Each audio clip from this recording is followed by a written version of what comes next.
very unusual. It went against the wishes of President Trump when it passed a bipartisan war powers resolution on Iran.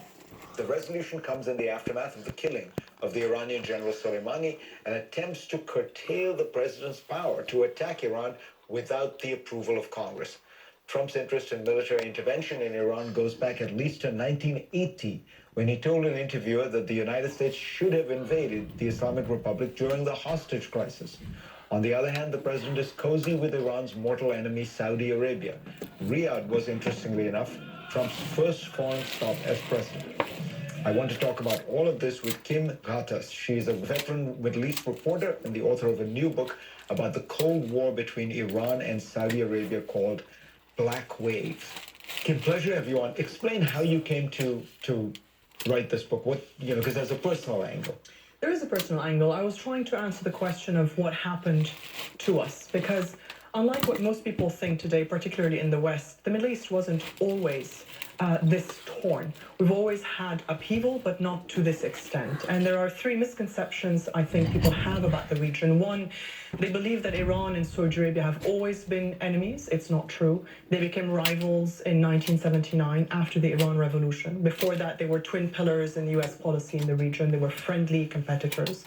The other mistake that people make is to think that Sunnis and Shias, the two main sects in Islam, have always had sectarian violence between them. That is also not true. The theological divide is real, but over the course of history, Sunnis and Shias have probably killed each other less than Catholics and Protestants. It's just that these are the headlines of today.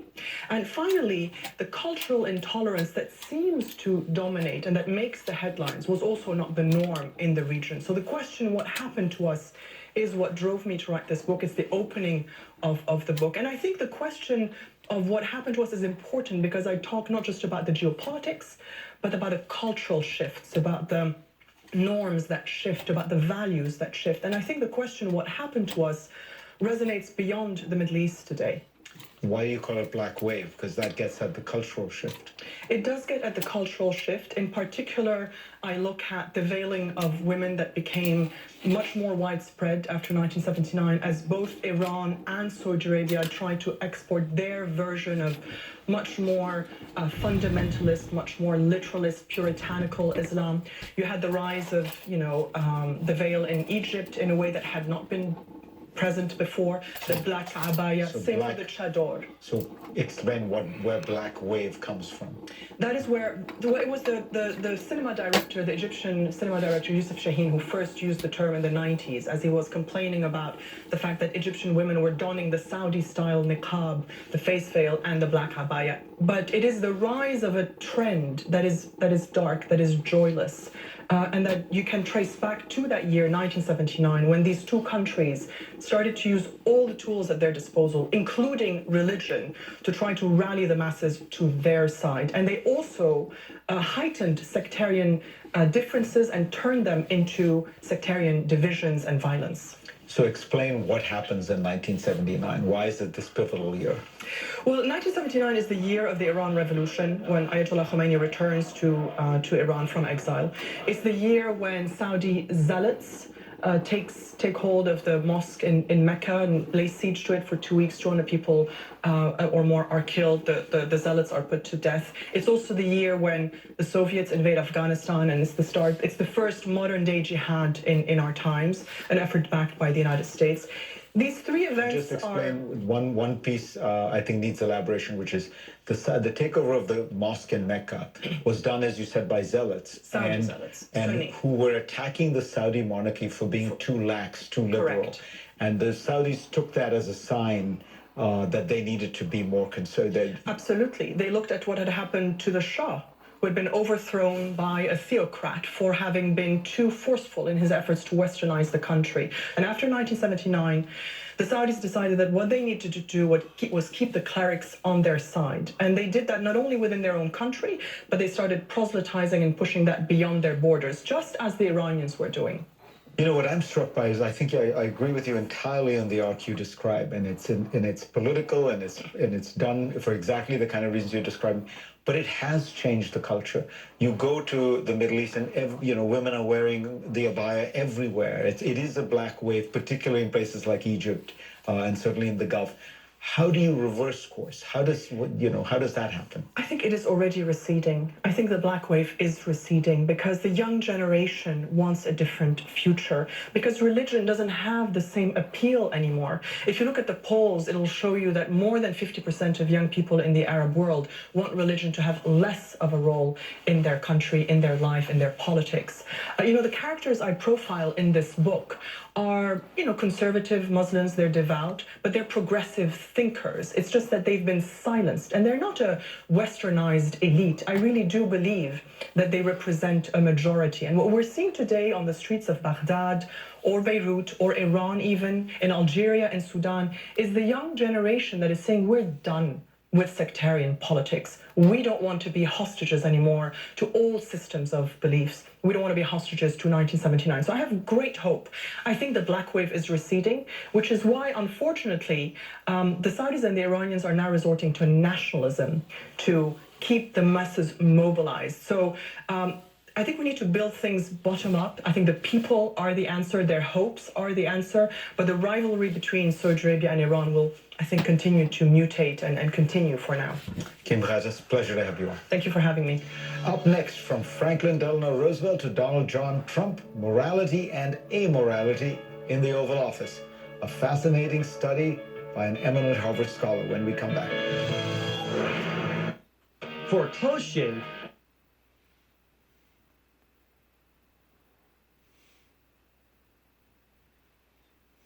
how much does morality play a role in such decisions? Do presidents worry about how many people are going to die, starve, or lose their jobs? Should they? Well, the great foreign policy scholar Joseph Nye was inspired to look at what 14 presidents from FDR to Trump considered when making such decisions. And he's written a thought-provoking book about it called Do Morals Matter? We're joined by Joe Nye. Welcome. Nice to be with you. So give us an example. We think of American presidents following the national interest, doing what they needed to do. When did morality, change a big decision? Well, a great example is Harry Truman. Remember, Truman dropped the bomb on Hiroshima, Nagasaki. He had said he didn't lose any sleep over it. People don't realize that he also had a third bomb and refused to drop it because he didn't want to kill more women and children. And 5 years later, when we were losing the war in Korea, Douglas MacArthur said, I want the right to drop 25 to 40 bombs on Chinese cities. And Truman said no. And he said no because of moral concerns. Now imagine that he had decided yes, and nuclear weapons became normal weapons. The world would look very different today. That's a case where morals mattered. And in many cases, Yes. there were presidents who were sort of trying to navigate between doing what they thought was the strategically important thing, but still worried about morality, right? That's right. I mean, it's rare that you can have a decision which is purely moral, or sometimes presidents will try to think of something which is in between, which is where most of the things are.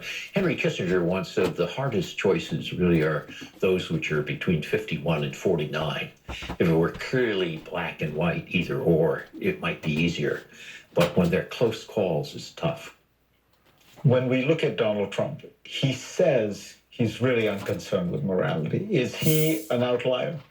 Well, he is more amoral than any of the other presidents on the list. I mean, when he responded to the assassination by the Saudis of Jamal Khashoggi in the Saudi consulate in Istanbul, he said, more or less, get over it. The world's a dangerous place. And even the Wall Street Journal, a conservative newspaper, said he should have said more about American values. So I think he is an outlier in that sense. And does he, I mean, when you look at something like the assassination of Soleimani,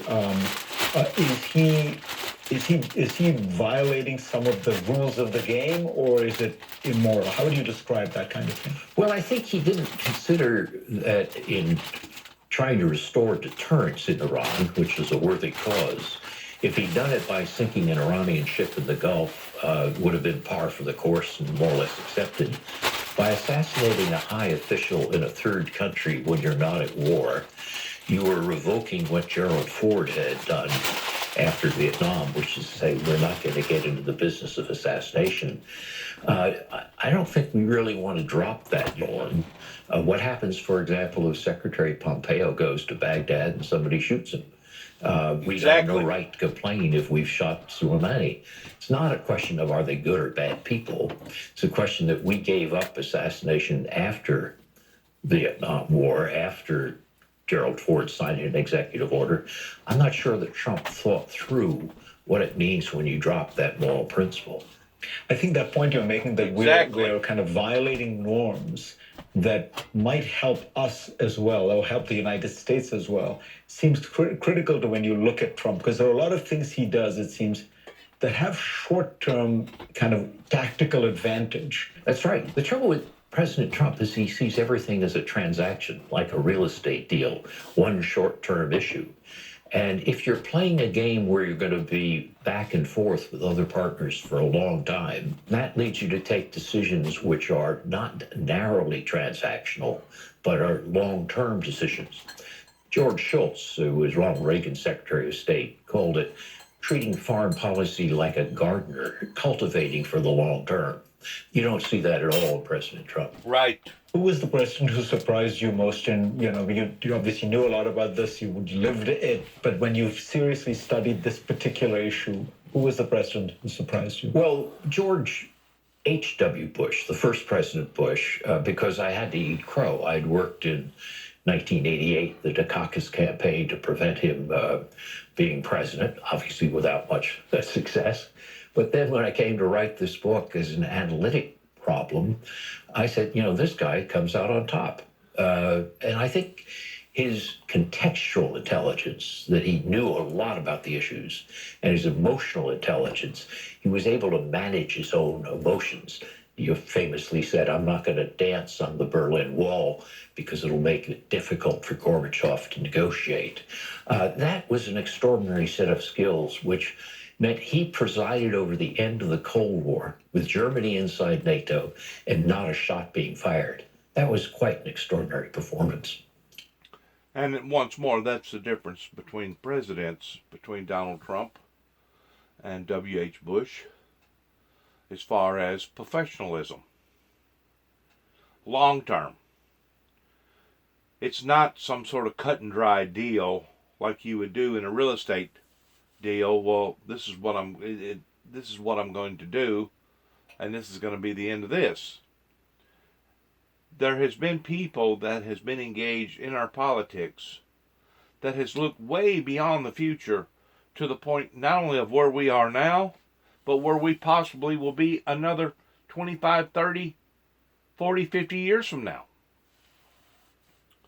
There's long-term, futuristic, idealist people that whenever they make these decisions of what they're going to do and how they're going to do it, they can already foresee what is going to occur by their decision on down the road.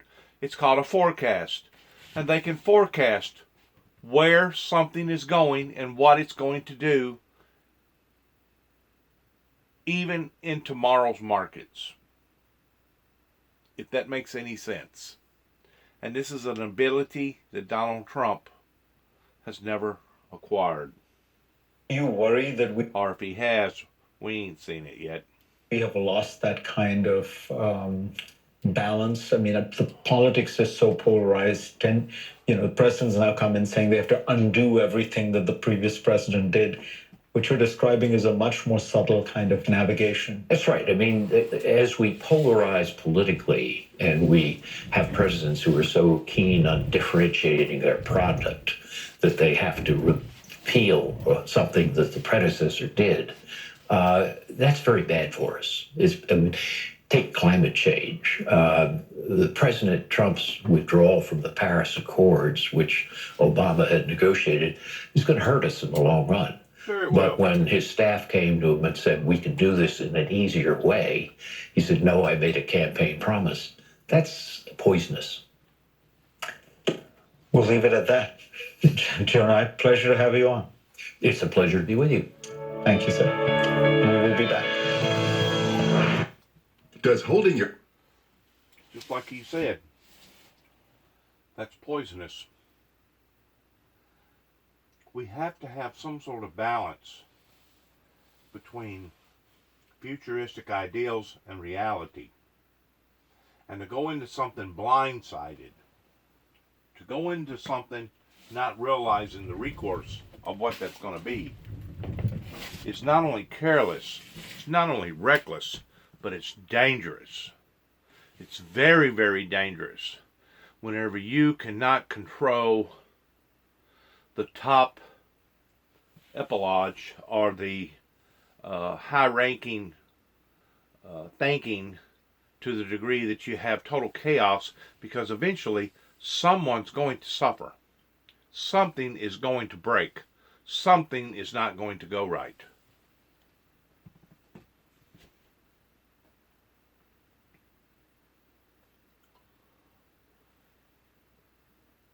Activities are underway as the game's MVP award will be named after the late and unveiled the newly named honor. Bryant won the All-Star Game MVP, a record-tying 4 times during his 20-year career. That's cool. And the All-Star Game means skills competition, and the dunk contest getting a lot of the attention. Aaron Gordon from the Orlando Magic showing off his moves. Caught it off the side of the backboard with one hand, then did a 360 spin in midair and just pounds it away. And that dunk getting a perfect 50 from the judges, getting the oohs and ahs of everybody watching. Although it didn't get him the win, but when you can do things like that, I think the athletic ability is a win in itself. Well, that contest this year went to the Miami Heat's Derrick Jones Jr., who edged out Gordon to win this year's dunking title. Take a look at this. Took off from the free throw line and throwing down the windmill slam. His effort beating out Gordon's that saw Gordon jump over the NBA's tallest player in Taco Fall, who measures 7 feet 5 inches. As we take a look at Gordon's effort, wow. I don't know which one's the better dunk. They are both amazing to look at. I think all the NBA fans and anyone watching could declare themselves winners. That was just a beautiful dunk. Well, our final look at your forecast and the morning recap. That's next. Culligan knows hardness and chlorine in your home's. When a hailstorm hit, USAA reached out before he could even inspect the damage. And we're just flipping it. Up debris to the skin surface. Pre-flash leaves. Alpha 3 medical equipment is where to find them. From wheelchairs and scooters to compression and bracing products. They have 2 certified fitters of mastectomy items. Right now. Okay, how much time do we have left? I can talk about Batman forever. I'm serious. Are perfect breeding grounds for new swarms. The UN is currently testing drones to respond more nimbly to the fast-moving locusts, but the drone's small size and short battery life are serious limitations, according to Reuters. So why is this happening? Well, climate change is warming the Indian Ocean and fueling more frequent cyclones that build up moisture in the region, like the one off the coast of Somalia this December. When rain falls, desert locusts congregate to breed and bury their eggs in the moist soil. The eggs can hatch in numbers up to 20 times larger than the previous generation, only to find unusually plentiful vegetation to snack on thanks to the increased rainfall. Once the baby locusts mature and grow wings, they begin swarming and scouring the surrounding areas for more food. Experts fear the number of locusts could grow 400 times by this June if left untreated. During the last major locust crisis from 03 to 05, the insects caused some $2.5 billion in lost harvests and took nearly $600 million to bring under control.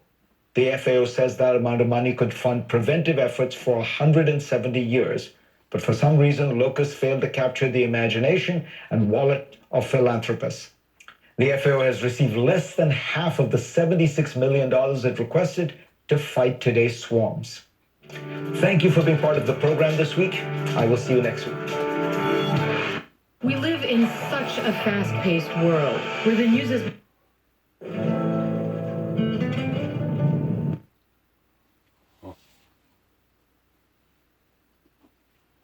Bible coming through. Good luck to all of us.